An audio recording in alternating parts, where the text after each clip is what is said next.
Hello friends, എല്ലാ കൂട്ടുകാർക്കും നമ്മുടെ ഇന്നത്തെ അടിപൊളി എപ്പിസോഡിലേക്ക് തന്നെ സ്വാഗതം കേട്ടോ. അപ്പൊ ഇന്നത്തെ എപ്പിസോഡ് മാത്രമല്ല, ഇനി വരാൻ പോകുന്ന തമിഴിൽ നല്ലൊരു അടിപൊളി ഭാഗം കൂടിയാണ് പറയാൻ പോകുന്നത്. അപ്പൊ വീഡിയോ മുഴുവനായിട്ട് കാണാം. അങ്ങനെ നമ്മുടെ ധർമ്മന്റെ അടുത്ത് രാമേട്ടന്റെ മകള് സത്യങ്ങളൊക്കെ പറയാണ്. ധർമ്മന്റെ അടുത്ത് വീട്ടിലെല്ലാവരും സത്യങ്ങൾ പറയുന്നുണ്ട്. നിങ്ങൾ എല്ലാവരും എന്നോട് ക്ഷമിക്കണം. എനിക്ക് പണത്തിനെ വെച്ച് ഭയങ്കര ആർത്തിയായിരുന്നു. പണത്തിന് വേണ്ടി എന്നെ ആരെ ചതിക്കാനും കൊല്ലാനും പോലെ കൂട്ടു നിൽക്കുന്ന ഒരാളായിരുന്നു ഞാൻ. പക്ഷെ എനിക്ക് ഭഗവാൻ ഇപ്പൊ നേർവഴി കാണിച്ചു തന്നു. ഭഗവാൻ എന്റെ മുമ്പിൽ പ്രത്യക്ഷപ്പെട്ടു. അതുകൊണ്ട് എനിക്ക് സത്യങ്ങളൊക്കെ നിങ്ങളോട് പറയണം. ഞാൻ ചെയ്ത തെറ്റുകൾക്ക് എനിക്ക് മാപ്പ് പറയണം എന്ന് പറയുമ്പോഴേക്കും ഇന്ദിരമ്മ പറയുന്നുണ്ട്, നിങ്ങൾക്ക് എന്താ പറയാനുള്ള കൊച്ച്? കുറെ നേരമല്ലോ ഇത് തന്നെ പറഞ്ഞുകൊണ്ടിരിക്കുന്നത്, എന്താ പറയാനുള്ളതെന്ന് വെച്ചാ പറ എന്ന് പറയുമ്പോഴേക്കും രാമേട്ടന്റെ മോള് പറയുന്നുണ്ട്, ഞാൻ നിങ്ങളോട് ചെയ്തൊക്കെ മഹാപാപമാണ്, ഞാൻ പറഞ്ഞതൊക്കെ കള്ളമാണെന്ന് ഇങ്ങനെ പറയണം. അത് നിങ്ങൾക്ക് എല്ലാവർക്കും അറിയാമായിരിക്കുമല്ലോ. ഞാൻ പറഞ്ഞിട്ട് പോലും നിങ്ങൾ ധർമ്മന്റെ സ്വഭാവത്തെ ഒരാൾ പോലും അവിശ്വസിച്ചില്ല. അപ്പൊ തന്നെ എനിക്ക് മനസ്സിലായി ധർമ്മൻ എന്ന് പറഞ്ഞ ഈ പുള്ളിക്കാരൻ എത്രമാത്രം നന്മ നിറഞ്ഞ മനുഷ്യനാണെന്ന്. അയാളുടെ ഏറ്റവും വലിയ തെറ്റാണ് ഞാൻ ചെയ്തത്, വലിയൊരു ക്രൂരതയാണ് ഞാൻ ചെയ്തത് എന്നൊക്കെ പറയാണ്. എല്ലാത്തിനും കാരണം ഞാനാണ്, എന്നെ കൊണ്ട് ഇതൊക്കെ ചെയ്യിപ്പിച്ചതേ ഇവിടുത്തെ അച്യുതനാണ് എന്ന് പറഞ്ഞിട്ട് ചൂണ്ടിക്കാണിക്കാട്ടോ.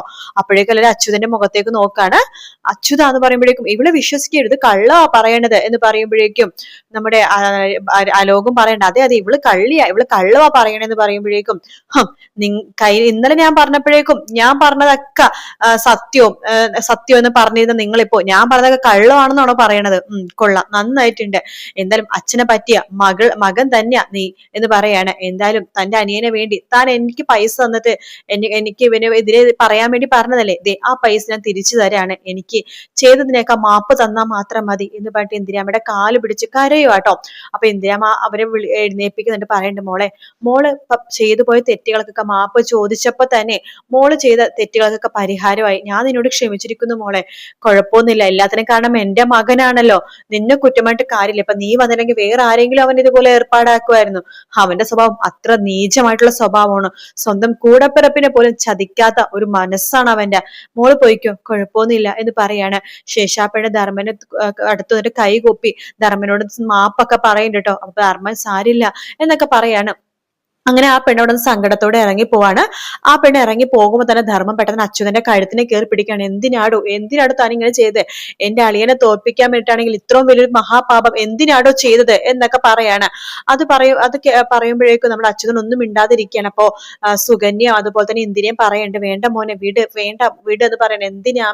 എന്തിനാ ഇയാൾ ഇങ്ങനെയൊക്കെ ചെയ്തത്? അതിനെ മാത്രം എന്ത് തെറ്റാ എന്റെ അളിയനും പെങ്ങളും ഇയാളോട് ചെയ്തത്? പാവങ്ങൾ എത്രമാത്രം വേദനിച്ചിട്ടാ ഒരു മൂലക്ക് മാറുന്നത്. എന്റെ കല്യാണം കൊണ്ട് മാത്രമാണ് അളിയൻ അവിടെ പിടിച്ചു നിന്നത്, അല്ലെങ്കിൽ അളിയൻ എപ്പോഴേ ഇറങ്ങി പോയാനായിരുന്നു. എന്റെ കല്യാണത്തിന് ഒരു ചോറ് കഴിക്കാൻ വേണ്ടി എന്റെ അളിയനും ചേച്ചിയും കൂടി പന്തലിൽ ഒരു മൂലക്ക് മാറിയിരിക്കുന്നത് കണ്ടപ്പോ എനിക്ക് സഹിച്ചില്ലമ്മേ. എല്ലാത്തിനും കാരണം ഇയാൾ തന്നെയാണ്. അതുകൊണ്ട് ഞാനൊരു കാര്യം തീരുമാനിച്ചു എന്ന് പറയാണ്. എന്താ മോനെന്ന് പറയുമ്പോഴേക്കും, സുകന്യെ നീ നിന്റെ ബാഗ് എടുത്തിട്ട് വാ. ബാഗോ എന്തിനെന്ന് സുകന്യ ചോദിക്കുമ്പോ, ബാഗ് എടുത്തോണ്ട് വാടി എന്ന് ധർമ്മം പറയാണ്. അങ്ങനെ സുകന്യ വേഗം റൂമിൽ പോയിട്ട് ബാഗ് എടുത്തിട്ട് വരട്ടോ. അമ്മേ ഞങ്ങൾ ഇപ്പൊ തന്നെ ഇറങ്ങുവാ അമ്മേ, ഞങ്ങൾ പോകുക. മോനെ ധർമ്മ, അതേ അമ്മേ ഞാൻ പോകുക, ഈ വീട്ടിൽ നിന്നാ ശരിയാവില്ലമ്മേ, എനിക്കിനി ഈ വീട്ടിൽ നിൽക്കാനും പറ്റില്ല. ഇങ്ങനെ കൂടപ്പിറപ്പുകളെ പോലും മനസ്സാക്ഷിയാതെ അവരുടെ കൂടെ ഞാൻ എന്തിനാമേ നിൽക്കുന്നത് എന്ന് ചോദിക്കുമ്പോ അമ്മ അനന്തനോട് ചോദിക്കണ്ടേ, അനന്ത നീയും കൂടി അറിഞ്ഞിട്ടാണോടാ ഇതൊക്കെ? അയ്യോ അമ്മേ സത്യമായിട്ടും എനിക്കൊന്നും അറിയില്ലായിരുന്നമ്മേ, ഇവൻ എന്നോട് ഒന്നും പറഞ്ഞില്ല എന്ന് പറയണം. ധർമ്മ എന്നാ ശരിയടാ, നീ പോയിക്കോ, നീ സുഖമായിട്ട് ജീവിക്കുന്നു പറഞ്ഞ. ശരി, ഞാൻ അളിയന്റെ ചേച്ചിയുടെ വീട്ടിലേക്ക് പോവാണ്. എന്നിട്ട് സുകന്യയുടെ കൈ പിടിച്ച് അവിടെ നിന്ന് അങ്ങോട്ട് ഇറങ്ങുവാട്ടോ. ഇന്ദിരക്കും ഭയങ്കര വിഷമമൊക്കെ ആവുന്നുണ്ട്. അച്യുതനും ആകെ നാണം കെട്ടു പോകാണ്. ശേഷം നേരെ ധർമ്മനും സുകന്യയും കൂടി നമ്മുടെ ദേവമംഗലത്തേക്കാണ് വരുന്നത്. ഗോമതി വരെ കാണുമ്പോൾ സന്തോഷം കൊണ്ട് വല്ലാത്തൊരു സന്തോഷം തോന്നുന്നുണ്ട്. ബാലേട്ട വേഗം വാ, ഇത് ആരാ വന്നേക്കുന്നത് നോക്കിക്കേ എന്ന് പറഞ്ഞ് വിളിക്കുകയാണ്. അപ്പൊ ബാലൻ വരുന്നുണ്ട്. ഓ അപ്പൊ നീ സത്യങ്ങളൊക്കെ അറിഞ്ഞു അല്ലേ എന്ന് ബാലൻ ചോദിക്കുമ്പോ, അപ്പോ നിങ്ങൾ അങ്ങനെ പറഞ്ഞെങ്കിൽ അപ്പൊ നിങ്ങളും സത്യങ്ങൾ അറിഞ്ഞോ? അതെ, രാമേട്ടന്റെ മകൾ ഇവിടെ വന്ന് സത്യങ്ങളൊക്കെ പറഞ്ഞിട്ടാണ് അങ്ങോട്ടേക്ക് വന്നത് എന്ന് പറയാണ്. അളിയ ഞാൻ കൊടുക്കേണ്ടതൊക്കെ കൊടുത്തൊളിയ, എന്റെ ചേട്ടനാണെന്ന് പോലും ഞാൻ നോക്കിയില്ല, നല്ല രീതിയിൽ വഴക്ക് പറഞ്ഞു എന്ന് പറയുമ്പോഴേക്കും നമ്മുടെ ബാലൻ പറഞ്ഞ, അവര് ചെയ്തത് എനിക്ക് ഒരിക്കലും ക്ഷമിക്കാൻ പറ്റില്ല. പക്ഷെ ഞാൻ ക്ഷമിച്ചതിനെ കാരണം എന്താണെന്നറിയാവോ? എന്തൊക്കെ പറഞ്ഞാലും അവസാനം നിന്റെ കല്യാണം അവര് നടത്തിയല്ലോ, കല്യാണം മുടക്കിയിട്ട് പിന്നെ അത് അങ്ങനെ ചെയ്തില്ലല്ലോ, കല്യാണം നടത്തിയല്ലോ, അതുകൊണ്ട് മാത്രം ഞാൻ നിന്റെ ചേട്ടന്മാരെ അന്ന് വെറുതെ വിട്ടത് എന്നൊക്കെ പറയാണ്. ഗോമതി നോക്കിക്കൊണ്ടിരിക്കാൻ ആരതി എടുത്തുകൊണ്ട് വരാൻ വേണ്ടി പറയാണ്. അങ്ങനെ ഗോമതി ആരതി എടുക്കാൻ വേണ്ടി പോകുന്നുണ്ട്. രണ്ടുപേരും ഒഴിഞ്ഞ് അകത്തേക്ക് വിളിക്കാനായിട്ട്. അപ്പൊ എല്ലാവരും ഭയങ്കര സന്തോഷത്തിൽ ഇങ്ങനെ നിൽക്കുവാട്ടോ. അപ്പൊ സുകന്യക്കാണെങ്കിൽ അതിന്റെ പോസ്റ്റിലൊക്കെ സുകന്യയും ധർമ്മന്റെ തൊട്ടടുത്ത് തന്നെ നിൽക്കുന്നുണ്ട്. അങ്ങനെ നമ്മുടെ ഗോമതി ആരതി ഇടാൻ വേണ്ടി ആരതിയാക്കിയിട്ട് വരുവാണ്. സുകന്യ അഹങ്കാരത്തോടു കൂടി തന്നെ നിൽക്കുന്നുണ്ട്. അങ്ങനെ ഗോമതി ആരതി ഒഴിയാണ്. ആരതി ഒഴിഞ്ഞു കഴിയുമ്പോഴേക്കും ധർമ്മം പറയേണ്ട കാല് തൊട്ട് നമസ്കരിക്കാൻ പറയാണ്. അപ്പൊ ഇവരുടെ കാലിൽ ഇടയ്ക്കിടയ്ക്ക് ഇങ്ങനെ തൊട്ട് നമസ്കരിക്കണോ എന്ന രീതിയിൽ സുകന്യ ഇങ്ങനെ ആലോചിച്ചിരിക്കുമ്പോൾ കാല് തൊട്ട് നമസ്കരിക്കും എന്ന് പറയാണ്. അങ്ങനെ കാല് തൊട്ട് നമസ്കരിക്കുന്നുണ്ട്. ശേഷം രണ്ടുപേരും ഹാളിലേക്ക് വിളിച്ചിരുത്താണ്. ശേഷം അവർക്ക് വെള്ളവും ചായയൊക്കെ കൊടുക്കുന്നുണ്ട്. ആ സമയത്ത് ഗോമതിന്റെ ബാലൻ അപ്പുറത്തെ റൂമിലേക്ക് വിളിക്കുകയാണ്. ഗോമതി, എന്താ ബാലേട്ടാ, എല്ലാവർക്കും കിടക്കാനായിട്ട് നമ്മൾ ഏത് റൂമാ അറേഞ്ച് ചെയ്ത് കൊടുക്കുക? ധർമ്മൻ ഇത്ര നാള് ഹാളിലും വരാന്തയിലേക്കല്ലേ കിടന്നത്, ഇനിയിപ്പോ അവർക്ക് റൂമും കാര്യങ്ങളൊക്കെ വേണ്ടി? അയ്യോ, അത് ശരിയാണല്ലോ ബാലേട്ട, ഇപ്പൊ എന്ത് ചെയ്യും? ഒരു കാര്യം ചെയ്യാം, നമ്മുടെ റൂം അവർക്ക് തൽക്കാലത്തേക്ക് കൊടുത്താലോ? നമുക്ക് ഹോളിൽ അഡ്ജസ്റ്റ് ചെയ്യാലോ? നമ്മുടെ റൂം ചെറിയ റൂമല്ലേ ബാലേട്ട, നമ്മുടെ വീട്ടില് ഏറ്റവും വലിയ റൂമുള്ളത് മീനാക്ഷിക്കും ആകാശിനും വേണ്ടി മാത്രമാണ്. എന്ന് വെച്ചിട്ട് അവരുടെ റൂം എടുക്കാൻ പറ്റില്ലല്ലോ. ഇവരുടെ കല്യാണം കഴിഞ്ഞല്ലേ ഉള്ളൂ, വേണമെങ്കിൽ ആ റൂം ചോദിക്കാം. വേണ്ട വേണ്ട, നമ്മുടെ റൂം തന്നെ മതി. അത് വലിയ കുറച്ച് ചെറുതാണെങ്കിലും സൗകര്യങ്ങളൊക്കെ ഉണ്ട്, പിന്നെ അലമാരയും കാര്യങ്ങളെല്ലാം ഉണ്ടല്ലോ. അത് ശരിയാ, അത് അങ്ങനെ ചെയ്യാം എന്ന് പറയാണ്. ഗോമതി പറയണ്ട്, എടാ ധർമ്മ, നീ സുകന്യനെ വിളിച്ചോണ്ട് നമ്മുടെ റൂമിലേക്ക് പോയിക്കോ. അയ്യോ, അത് ഏടത്തിയുടെയും ഏടത്തി അളിയന്റെയും ചേച്ചിയുടെ റൂമല്ലേ, അത് കുഴപ്പമില്ലടാ, നിങ്ങൾ അവിടെ ഇനി നിന്നോ എന്ന് പറയാണ്. അപ്പോ എന്റെ സുകന്യ, വാ സുകന്യ എന്ന് വിളിച്ചിട്ട് ധർമ്മൻ അകത്തേക്ക് പോവാണ്. റൂമൊക്കെ ഇങ്ങനെ തോന്നുന്നു ശരിക്കും നോക്കാട്ടെ സുകന്യ. എന്നിട്ട് പറയുന്നുണ്ട്, ഈ വീട്ടിലെ ഏറ്റവും ചെറിയ റൂം ഇതാണോ എന്ന് ചോദിക്കുകയാണ്. എന്താ അങ്ങനെ ചോദിച്ചത്?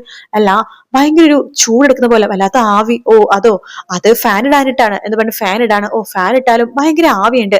അപ്പുറത്തെ കൃഷ്ണമംഗലത്താണെങ്കിൽ റൂമല്ല, വലിയ റൂമാണ് അല്ലേ എന്ന് ചോദിക്കുമ്പോഴേക്കും ധർമ്മൻ സുകന്യനെ നോക്കുകയാണ്. സുകന്യ പറയണ്ടേ, ഞാൻ തെറ്റായിട്ടൊന്നും പറഞ്ഞല്ലോ, ഉള്ള കാര്യം തന്നെ പറഞ്ഞാണ്.